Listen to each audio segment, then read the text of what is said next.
Hello. Hey, it's not just me up here this week, so you got to give Isabel a hello too. Hello.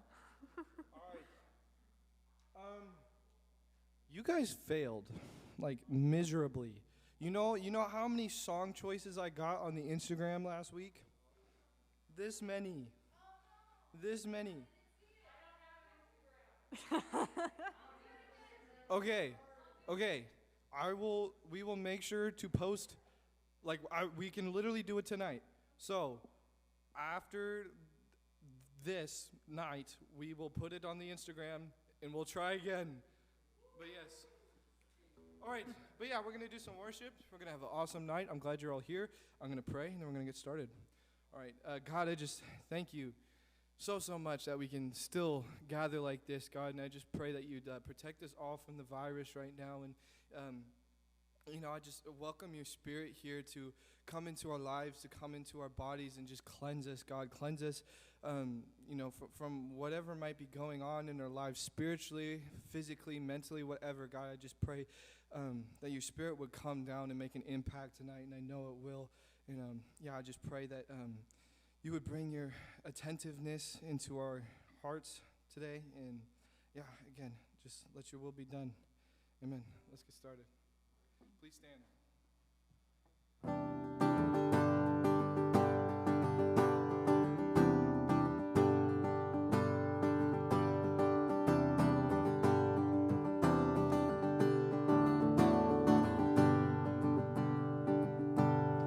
When my hope and strength is gone, you're the one who calls me on. You are the light, you are the fight that's in my soul. Oh, your resurrection power burns like fire in my heart. When waters rise, I lift my eyes up to your throne. Oh, we are more than conquerors through Christ. You have overcome this world, this life. We will not bow to sin or to shame. We are defiance in your name, and you are the fire that cannot be tamed. You are the power in our veins, our Lord, our God, our conqueror. Come on.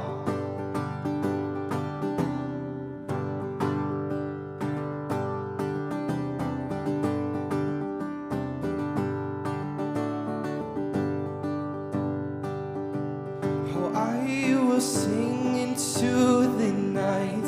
Christ is risen and on high. Greater is he living in me than in the world. No surrender, no retreat. We are free and we redeemed. We will declare over despair, you are the hope. Come on, let's praise him, let's go. Oh, we are more than conquerors through Christ. Oh, you have overcome this world, this life. We will not bow to sin or to shame. We are defiance in your name. Oh, you are the fire that cannot be tamed. You are the power in our veins, our Lord, our God, our conqueror.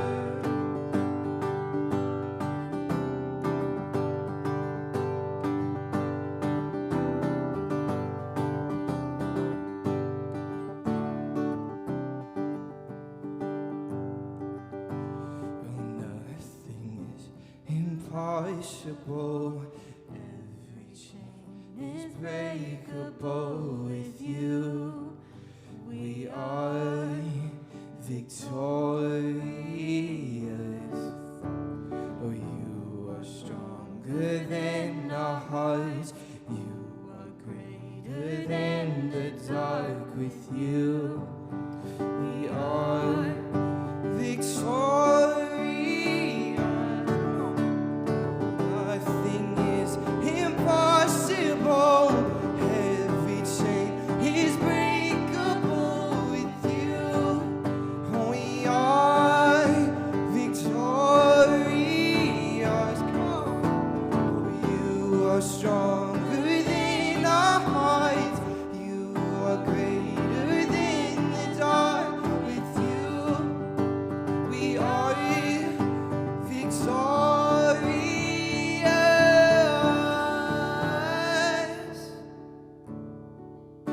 'Cause we are more than conquerors through Christ. You have overcome this world, this life. We will not bow to sin or to shame. We are defiant in your name. Oh, you are the fire that cannot be tamed. You are the power in our veins, our Lord, our God. 'Cause we are more than conquerors through Christ. Oh, you have overcome this world, this life. We will not bow to sin or to shame. We are defiant in your name. You are the fire that cannot be tamed. You are the power in our veins, our Lord, our God, our conqueror.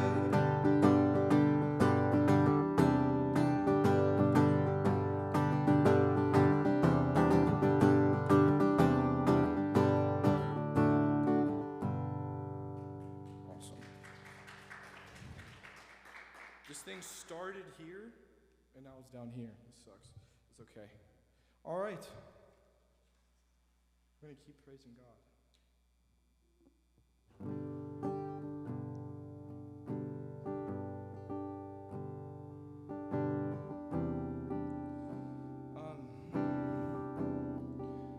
I just feel led to share. If you don't really know what to do in this time and you really don't know what worship means, just pretend you're singing to someone, but that someone is God. Just pour your heart out to Him.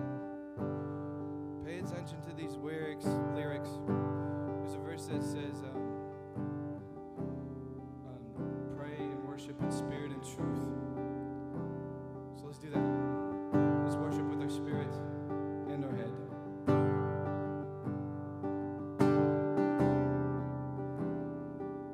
I mean, you're just singing to one person.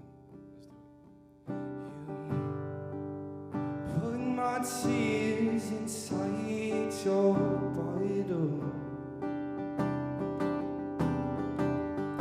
You weep with me while I cry.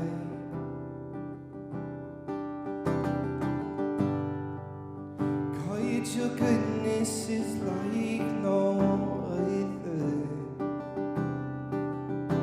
Your love heals the wounds of my tattered heart.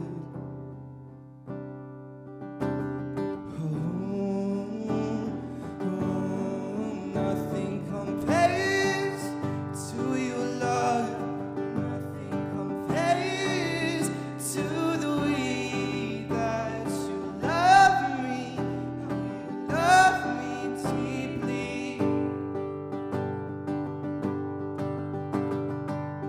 You took my fear and you crucified it.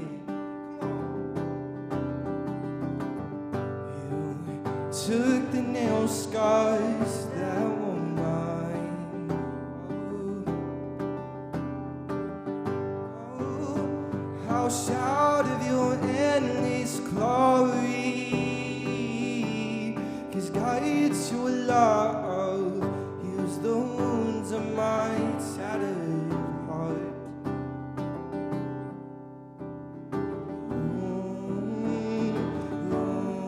Nothing compares to your love.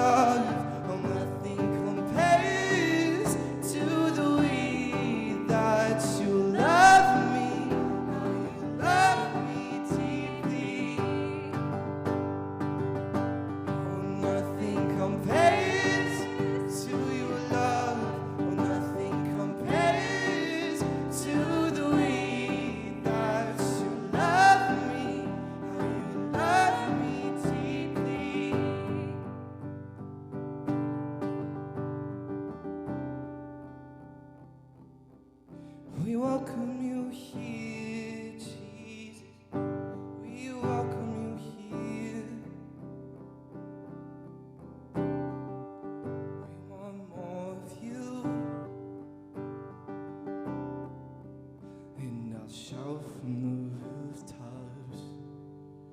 You are good, you are good, you are. And I'll shout from the depths of me. You are good, you are good, you are.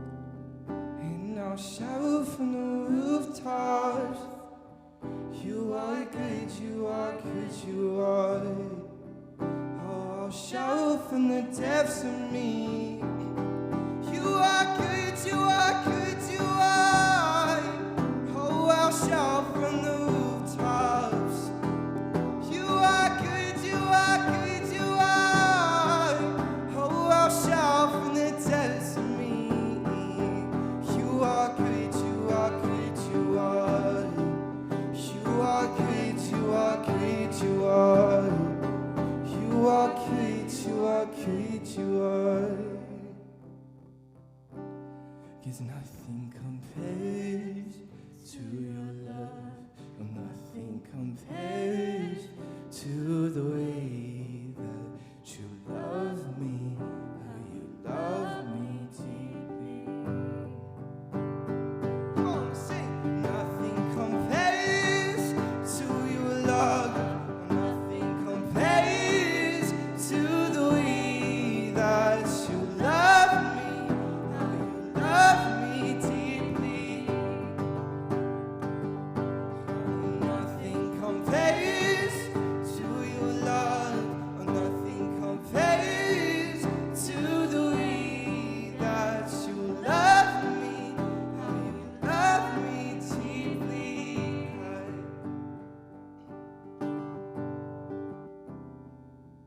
Oh, I'll shout from the rooftops. You are good, you are good, you are. Oh, I'll shout from the depths of me. You are good, you are good, you are. You are good, you are good, you are. You are good, you are good, you are. God, I just thank you right now. And I just want to call upon your name and ask for more of you as we go into this next part of the service. Sit in your presence real quick, God. We want more of you. We want more of you.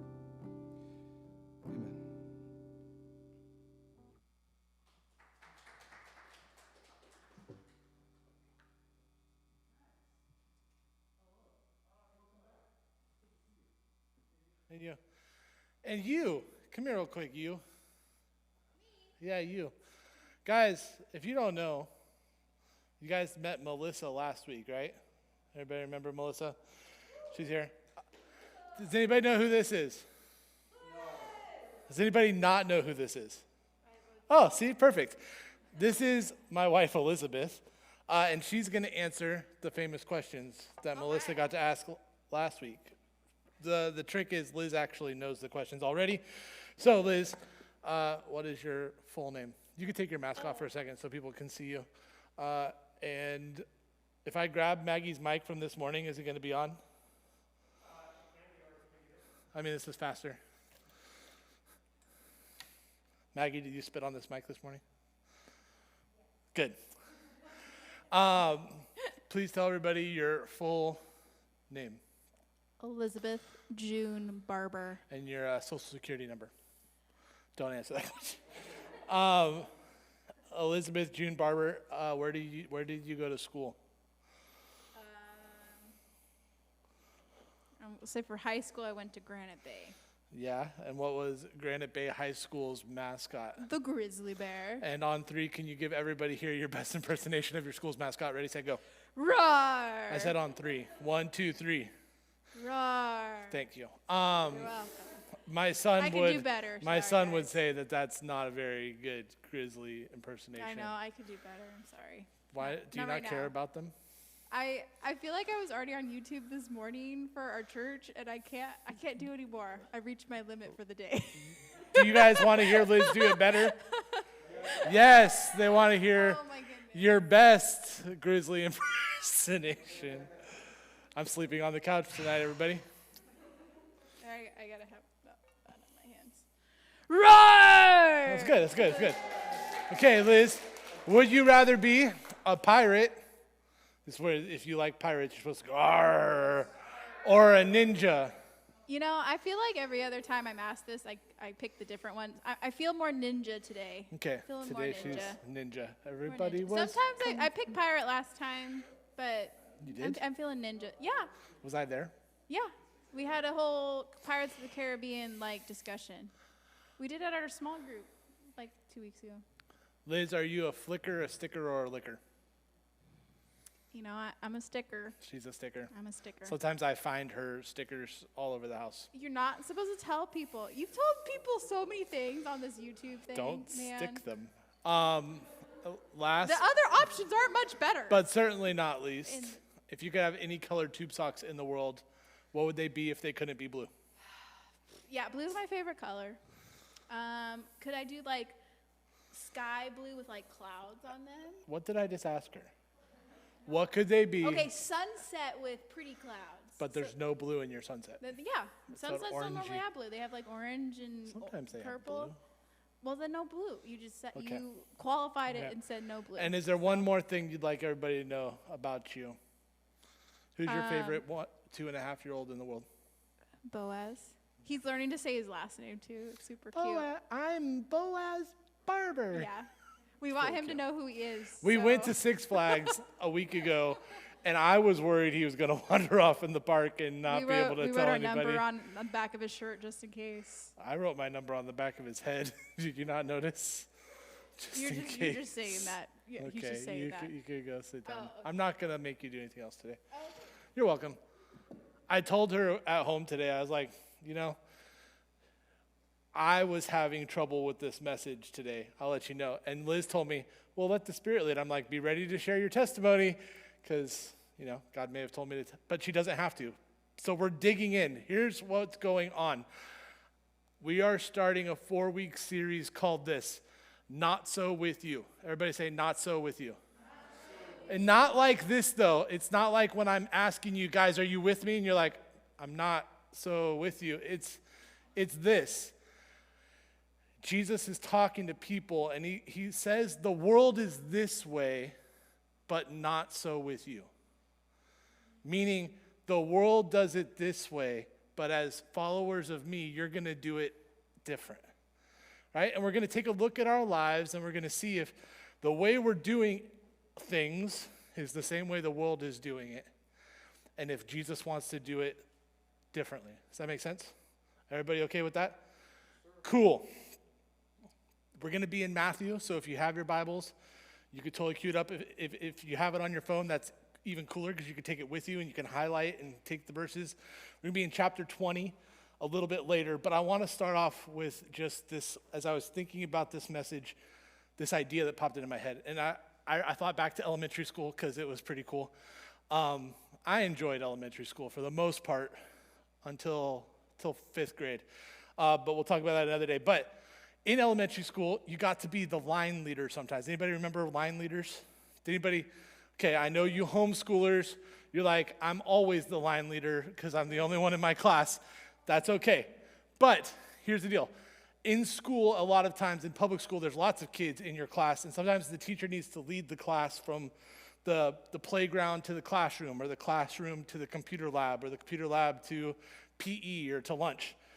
And normally, most classes, the teacher would line you up alphabetically, except for the line leader. And so for a certain week of the year, when it was your turn, you got to be the line leader. And so maybe your last name was Zacharias, right? And you were always at the back of the line. For this 1 week of the year, you got to be the line leader and be at the front and be first and get to go and lead everyone.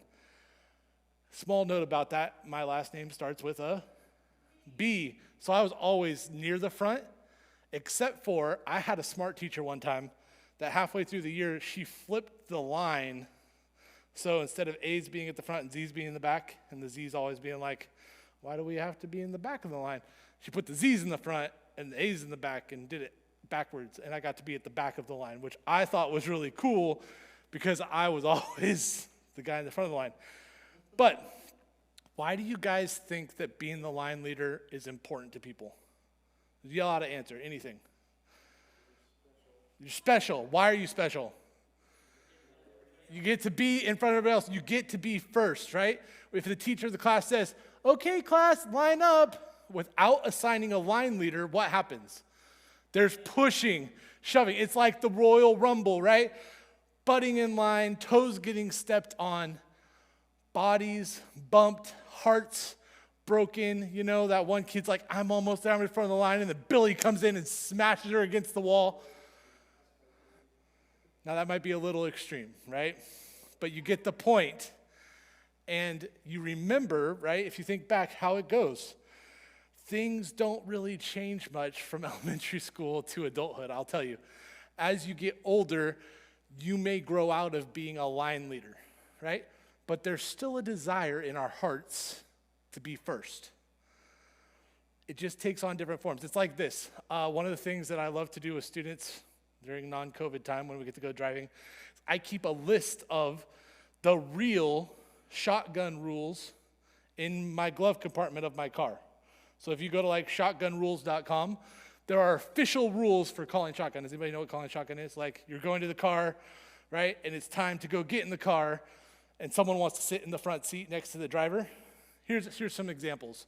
Rule 1.1, and yes, there's like rule 1 and then all the sub points. You must say the word shotgun to call shotgun. Rule 1.3, you must be outside of the building before you can call shotgun.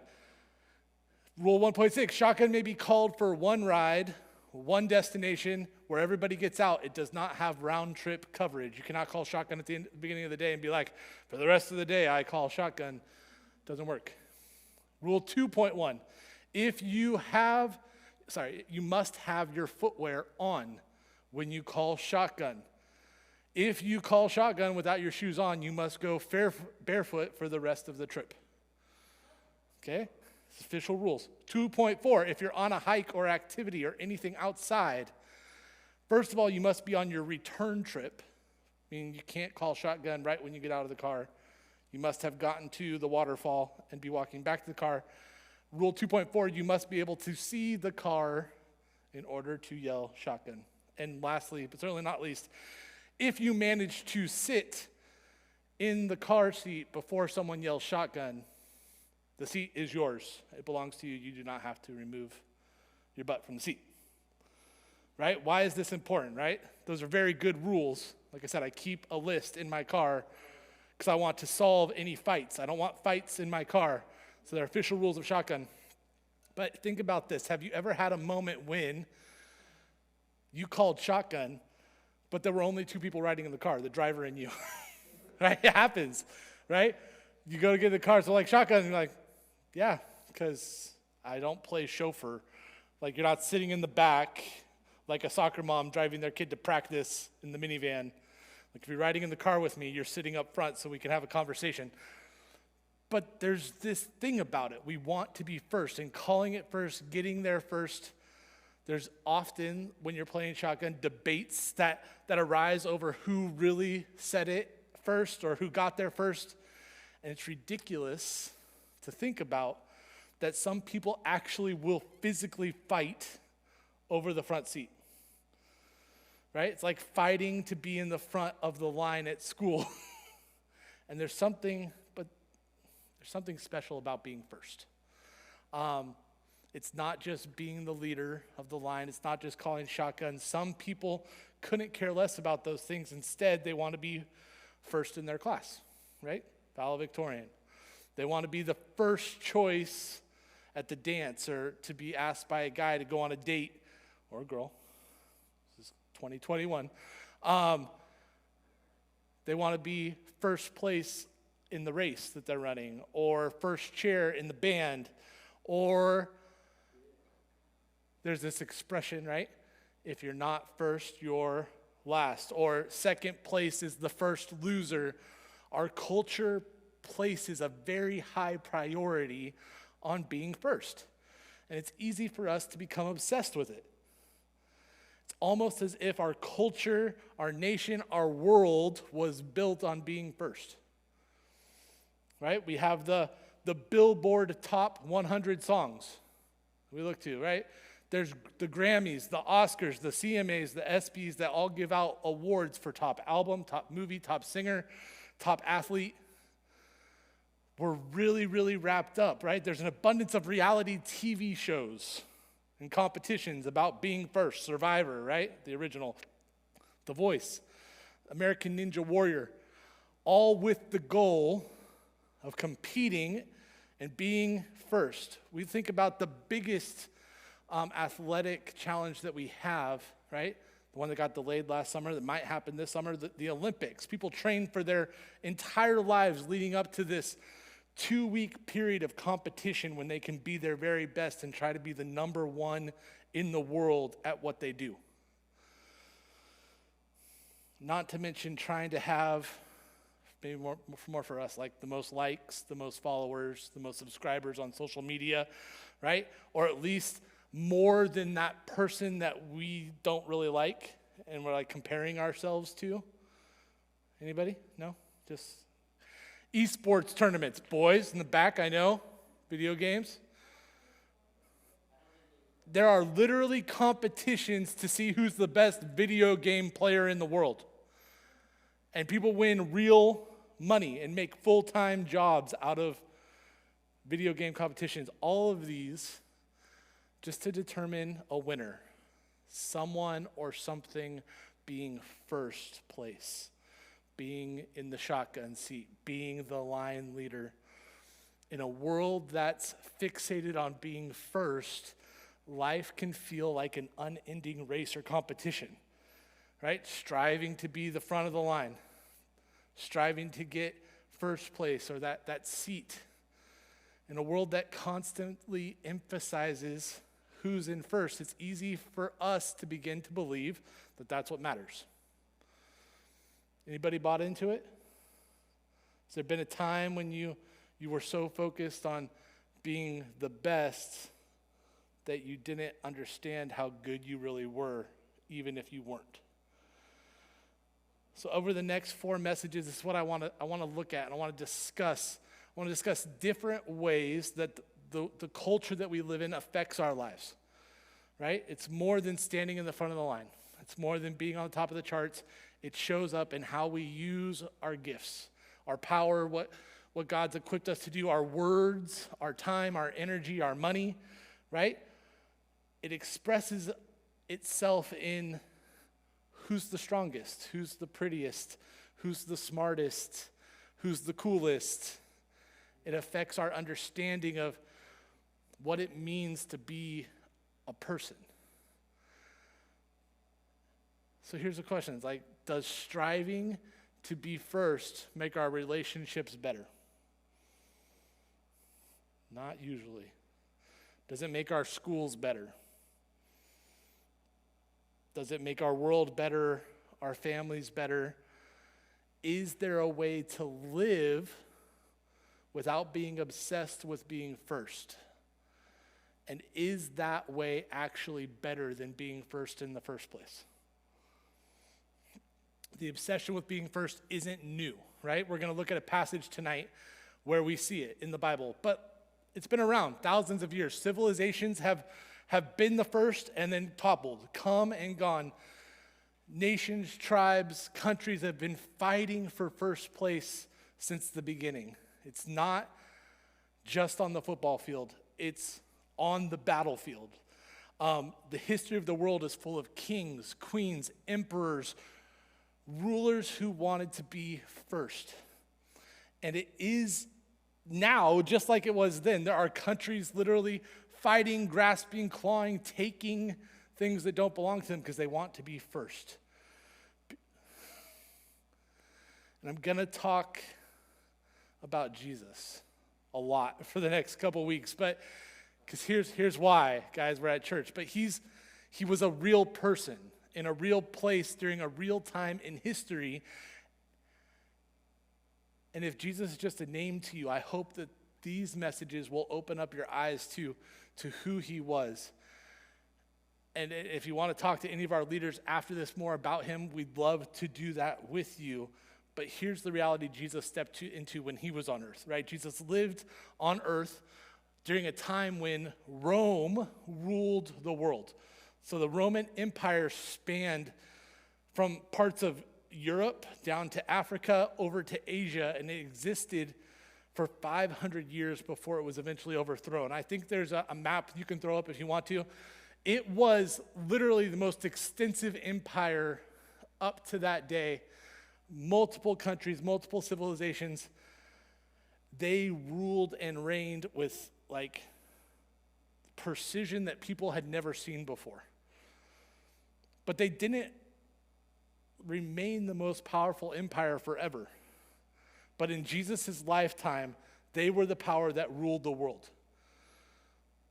But here's the thing, Jesus was Jewish, right? And if you go back to that slide real quick, if you see, so the ocean right there, the bottom ocean, and then right along the right side of it, there's this little tiny strip that's like going almost straight up and down. That's the little nation of Israel, just tucked in this little part of Rome. But you think about Israel and their history and the promises of a kingdom that we see in the Old Testament. And the Jews were hopeful for a time that Jesus was going to come and make their country the big power again. So there's one more slide. This is a map of Israel during the time that it was a big kingdom. And it still was pretty small compared to Rome. But for a while, they had a lot of money. They had a lot of power because there was a big kingdom above them. You can just leave it up for a minute. That ruled. And there was a big kingdom below them that ruled. But to the right of them was basically desert. And to the left of them was water. So to be able to trade the big kingdoms, they had to go through little old Israel. So lots of money and power went through this one nation, and they actually became greatest in their area during that time. So the Israelites are thinking when Jesus comes on the scene that maybe this is the guy that's going to make us great again. You could put it off now. It's cool. Thank you. No one quite understood Jesus when he was walking around on earth. Some people loved him. Others hated him. This dude walked around performing amazing signs that no one had seen since like the time of the prophets. He was healing people, doing wonders, raising people from the dead, doing things that were just unexplainable. His actions were supernatural, and his message was countercultural, meaning during that time, the Jewish people were all about laws and doing this, and this to please God. And Jesus comes along and he's like, just love each other. Just love God, love each other. And he changes it. He flips it all on the head. He seems to have a favorite phrase as he's walking around. He would use this phrase. He'd say, the kingdom of heaven or the kingdom of God is like, and he'd go off and start talking about it.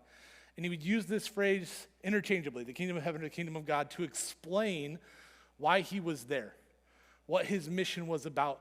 And as you could probably imagine, when someone starts to hear that and they're like, oh, kingdoms, right? The kingdom of heaven is, you start thinking about power, right? It easily comes to mind. And the Jewish people, when they heard Jesus be like, the kingdom of heaven, they're like, oh yeah, we remember when our kingdom was awesome. We were the biggest, baddest kingdom. King David took down Goliath. We're tough guys, right? And right now, you have to understand they're being like repressed and beat down. They're like that kid that's at school that's getting bullied all the time, and they're just waiting for that moment when like maybe they can strike back. You see it in like all superhero movies, right?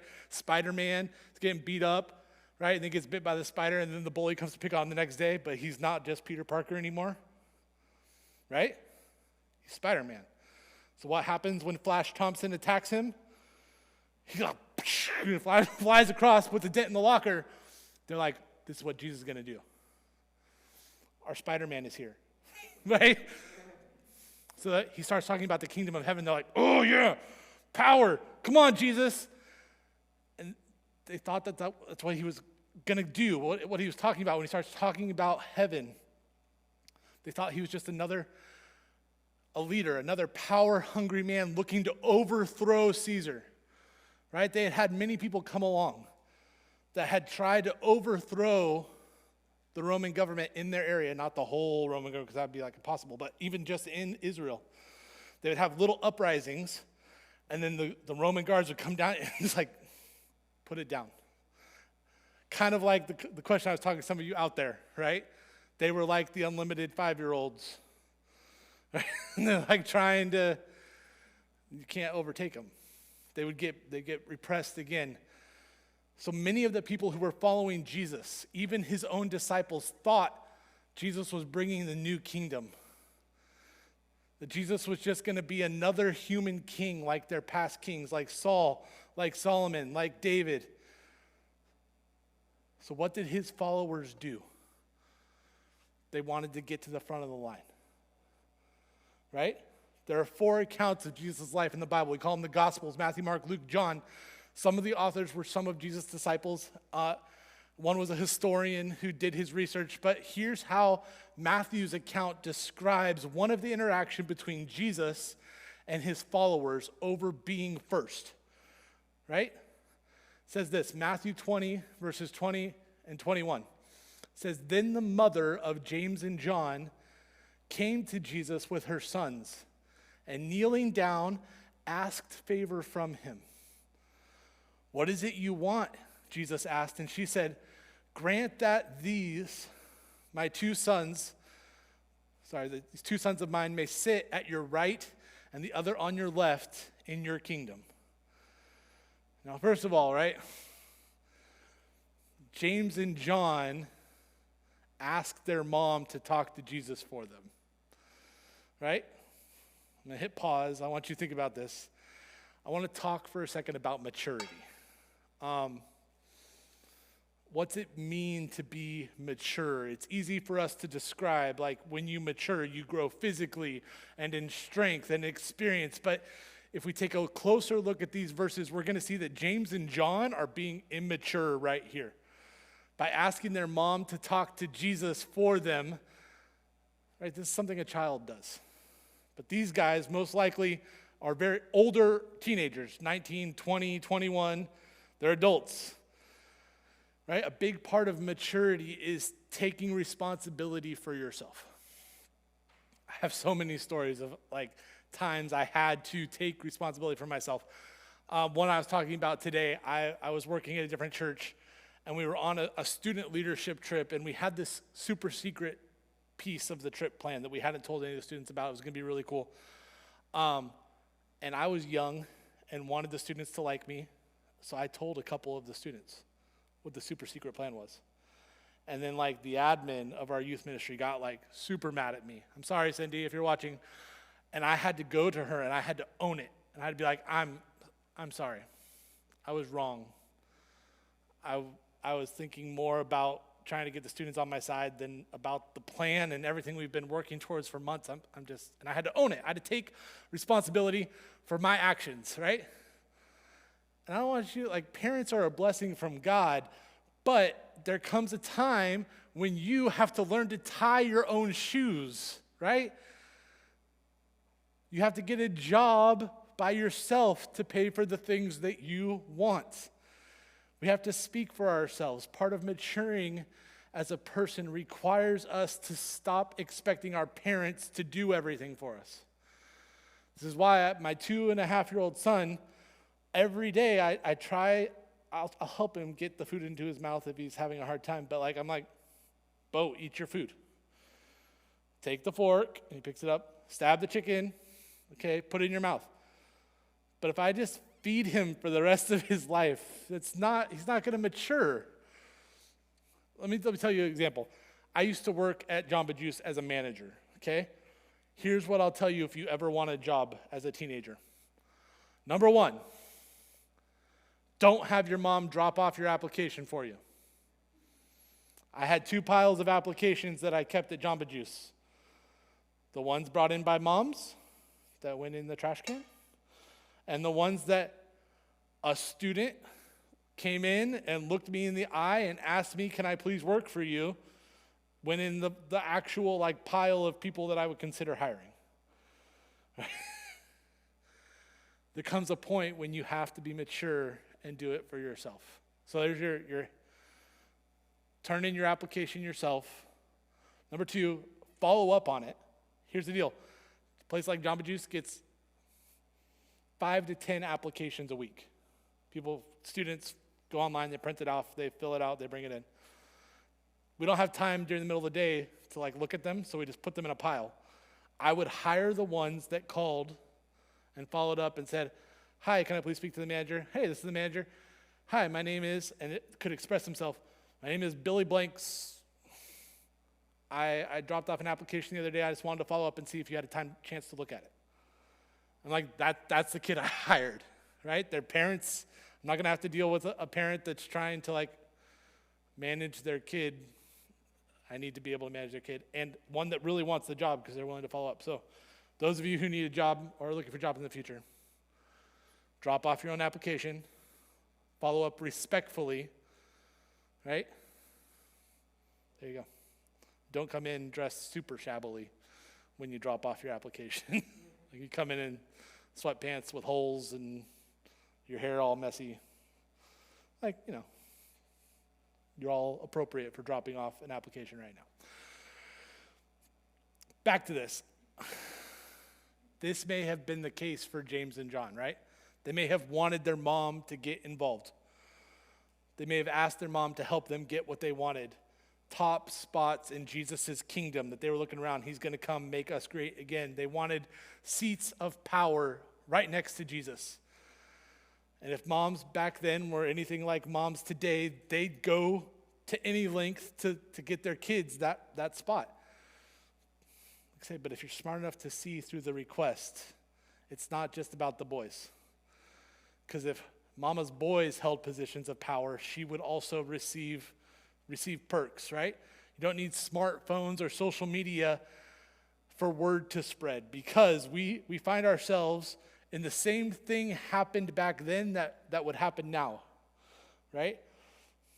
When you find out that some of your buddies are trying to push their way to the front of the line behind your back without inviting you to come with them, you get a little frustrated with them. And this is what happens. Matthew 20:24 says this: when the other 10 disciples heard about this, they were indignant with the 2 brothers.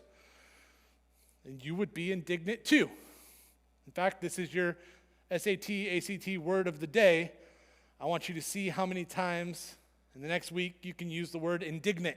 Indignant means feeling or showing anger or annoyance at what is perceived as unfair treatment. Right? So, feeling or showing anger or annoyance at what is perceived as unfair treatment. So use that in normal conversations this week. Come back and let me know how many times you're able to use the word indignant. The disciples were annoyed with James and John because it looks like they're trying to push their way to the front, right? And this is like the disciples of Jesus. They're following this guy. They think he's pretty cool. He's doing miracles. And it's completely opposite to who Jesus is and what he's about. But they still find, I'd be frustrated too. You trust these guys. They're like your brothers. You're rolling together with Jesus. You left your life, your family.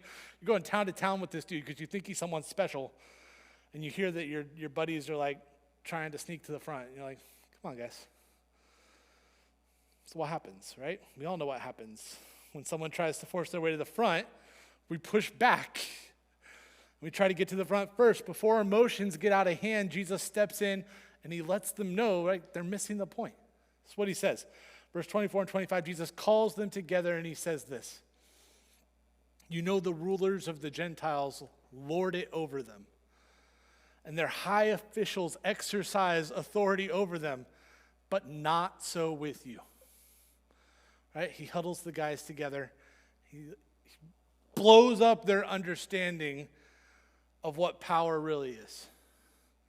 He talks about the rulers and officials of the Gentiles. Gentile just means anyone who's not Jewish. So either you were a Jew or you were a Gentile. How many of you in the room are Jewish? 1. So that means 2. Guess what? The rest of you, you're Gentiles. Okay.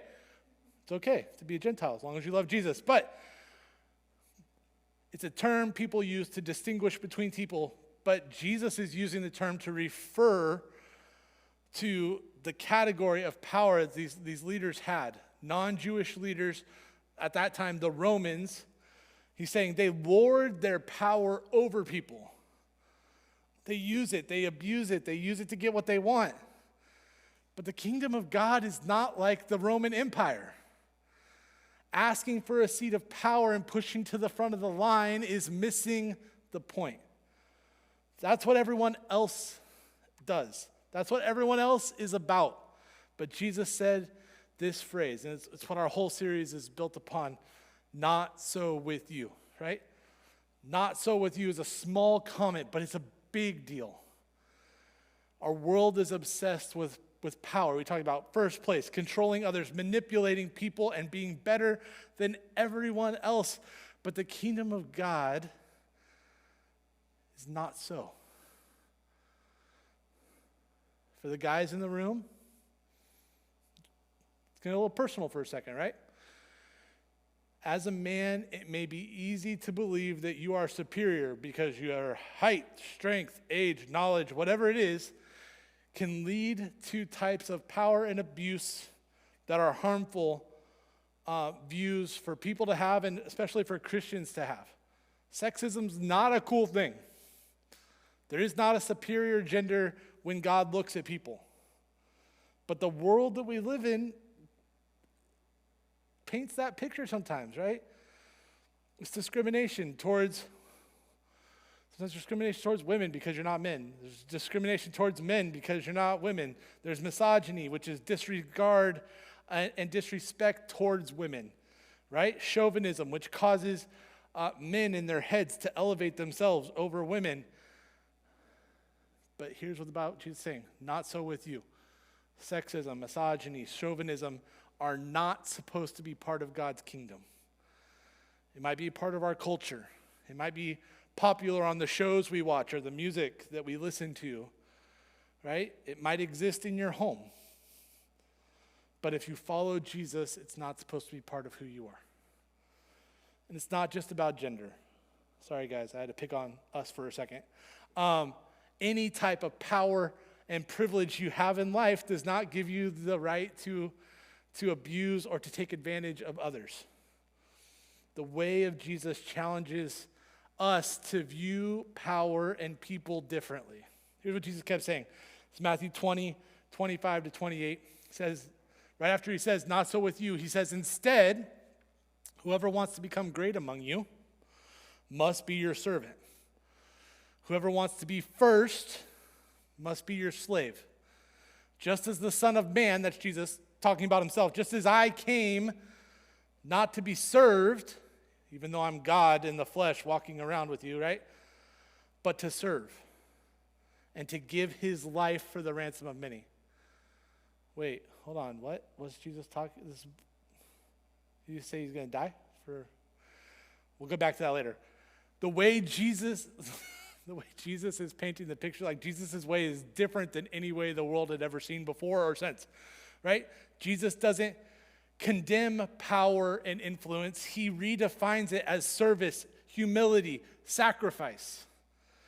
Using power to put others first, using strength to serve, using our abilities to help other people. Right? This is what Jesus came to do, to use his power differently. Right? He could have come down not as a baby.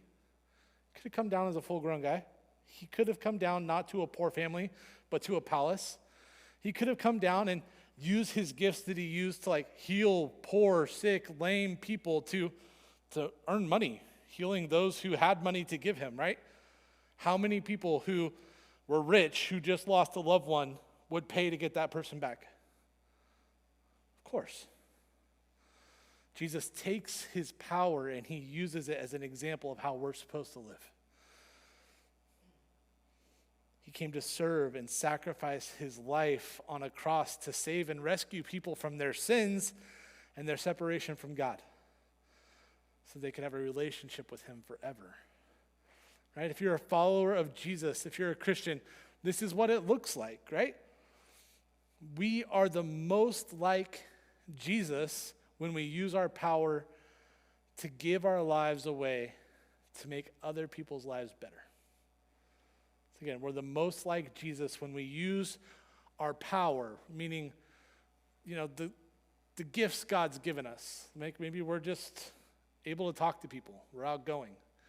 Maybe we're smart. Maybe we're athletic. Maybe we're musical or artistic. Whatever it is, the power that God's given us. We're the most like Jesus when we use what God's given us to give our lives away to make other people's lives better.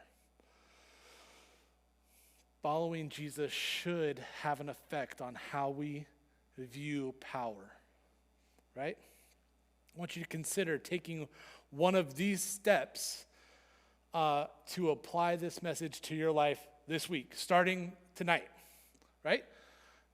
Here's the 2 steps. Pray first, go last. Pray first is simply the act of talking to God about anything, anytime, anywhere. There's no magic formula or words you have to use, right? It's about authenticity and honesty. Prayer's an act of trusting God with even the simple things in life, depending on his power instead of our own, right? It's easy for us to wake up in the morning, go through life, just do things the way we know how to do it and not depend on God. But if we stop and pray first, say, God, help me to make decisions today. Are we going to make decisions differently? I bet.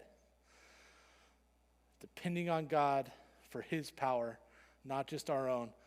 You start by praying God's power into your own life to serve others the way Jesus did. Asking God, help me to serve people and love people the way you do. Bet you it changes your life. Pray against the misuses of power, right? We look at our world filled with human trafficking. That's the pretty word for it. Sex slavery, right? Our world has more slaves in it today than it did at the time of the Civil War.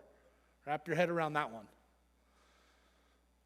We can use what God's given us to have an effect on that, to change that, to make that better.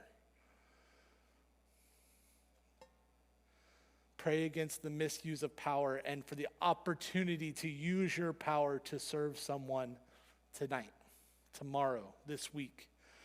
Second one's this: go last.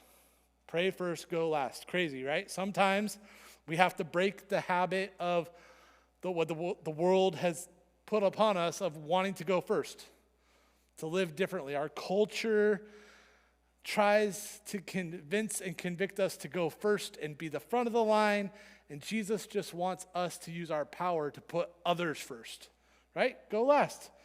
It could take many forms, right? You could start by opening the door and allowing someone else to walk through. Ladies, you can open the door for people too. It's like the guy thing. Guys, you better be opening the door for the ladies. But, if you get there, there's no reason to rush in. Open the door. Let the elderly couple go in first. It's fine. You don't have to be first. You can help your mom bring in the groceries from the store, right? You can let your siblings have the first pick of the toys or whatever video game or movie or whatever you're going to watch. You can help a teammate or a bandmate get better. You can choose to use your skills to help improve other people. Opening the car door for your girlfriend, gentlemen, gets you a long way. Waiting until everyone else has a turn before you go. Sitting in the back seat so that someone else can ride shotgun, right? As we finish, I want you to think about this. I want you to remember the world views power in a way that pushes other people out of the way. I almost pushed Lucas just to show because I thought it would be funny. But the way the world views power is pushing anyone out of your way so that you can get where you want to go. And I want you to imagine a world, a school, a neighborhood, a family where you use your power to put others first. Instead of pushing someone out of the way to get where you want to go, pushing someone to where they want to go. Using your power to strengthen others and serve others instead of controlling, abusing, or excluding others? What if this group, and I ask this a lot, was known for using our power differently, right? Not abusing it for ourselves alone, but for the good that we do all the time for the benefit of others. As followers of Jesus, right, we will use our power not to control, but to serve. Let me pray. God, I am so thankful that you had this interaction with your disciples that we can learn from, God. God, that even though we live in a world that's so obsessed and so chasing and power hungry, God, that paints a picture for us that we have to chase after those things too, Lord, that you give us an example of how your kingdom's different.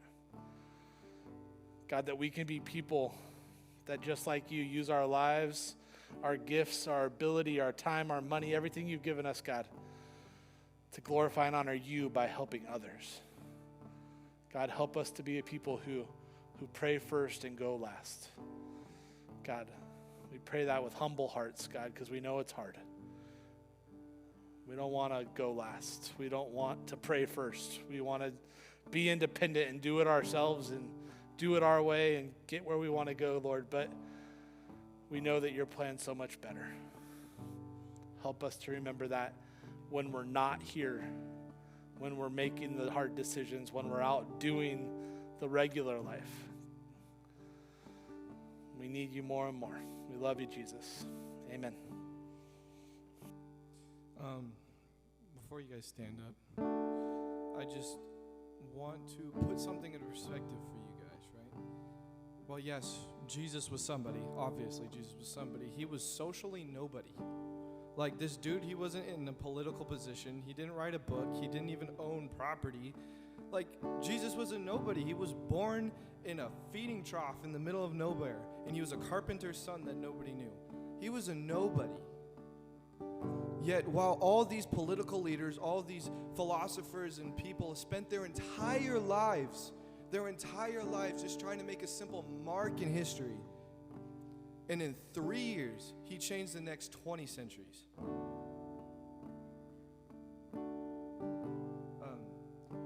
Not only did he change the next 20 centuries, but like, as I said, these other political leaders, their names are fading into just simple high school history books.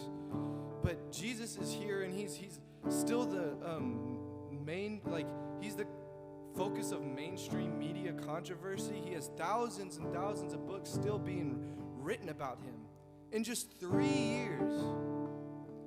So if you want to make an eternal impact on this world, and you want to make an eternal impact for God that'll last 20 centuries, you just got to follow his example and do what he said and serve and become like a child and understand that it's his power and not ours. But let's stand and sing.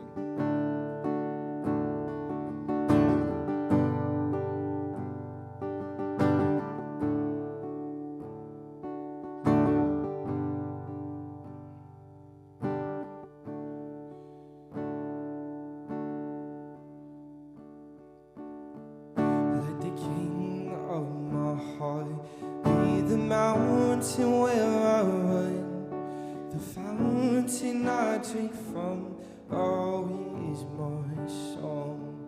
Let the King of my heart be the shadow where I hide, the ransom for my life, oh, he is my song. You are good, you're good, oh. You are good, you're good, oh. You are good, you're good, oh. You are good, you're good, oh. Let the King of my heart be the wind inside my sails, the anchor in the waves. Oh, he's my song. Let the King of my heart be the fire inside my veins.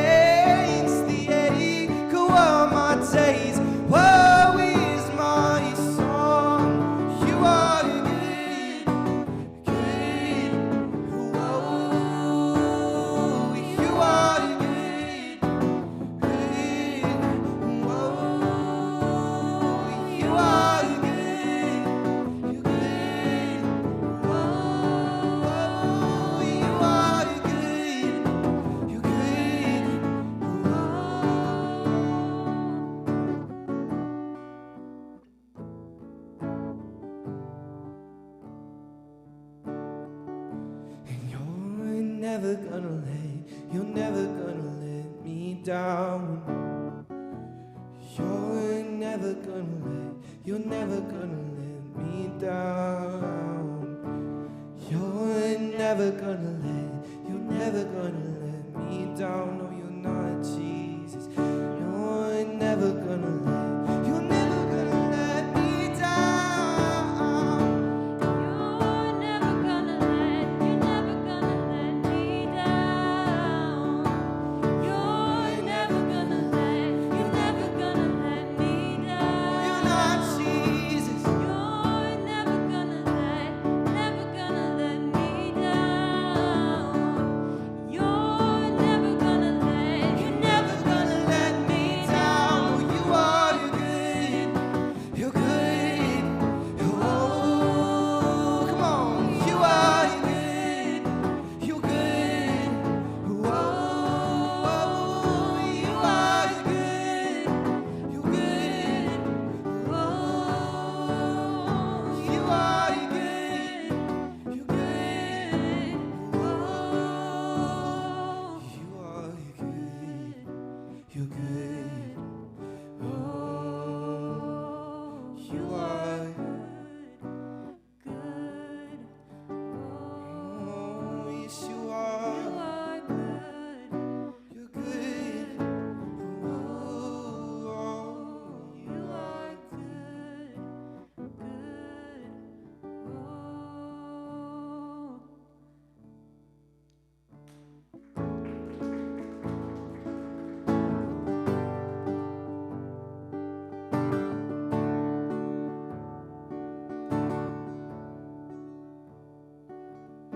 oh, God, I'm on my knees again. God, I'm begging, please again. I need you. Oh, I need you. Walking down these desert roads, water flowing my thirsty soul. I need you. Oh, I need you. 'Cause your forgiveness is like sweet, sweet honey on my lips, like the sound of a symphony to my ears, like holy water on my skin.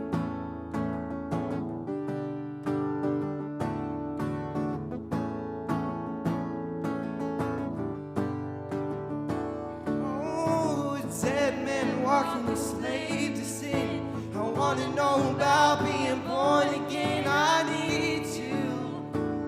Oh God, I need you. So take me to the riverside. Take me under and baptize. I need you. God, I need you. Oh, 'cause your forgiveness is like sweet, sweet honey to my lips, like the sound of a symphony to my ears, like holy water to my skin. Yeah, your forgiveness is like sweet, sweet honey to my lips, like the sound of a symphony to my ears, like holy water on my skin. Let's sing that verse one more time. A dead man walking a slave to sin. I wanna know about being born again. I need you. Oh, I need you. So take me to the riverside.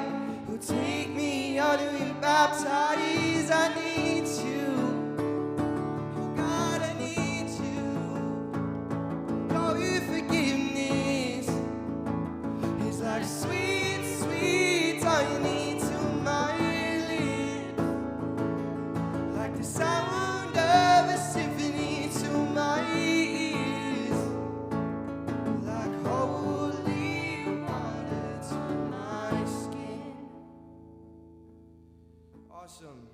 I think that's all we have for the stream. Do we have a game for the...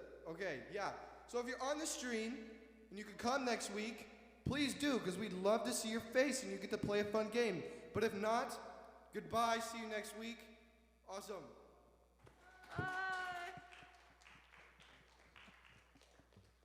Okay, well, is this thing on? Hello? Hello? Hello? Okay, so today we're going to play musical chairs, so I ask that you keep your chair but move all the other chairs to the wall and make a nice circle.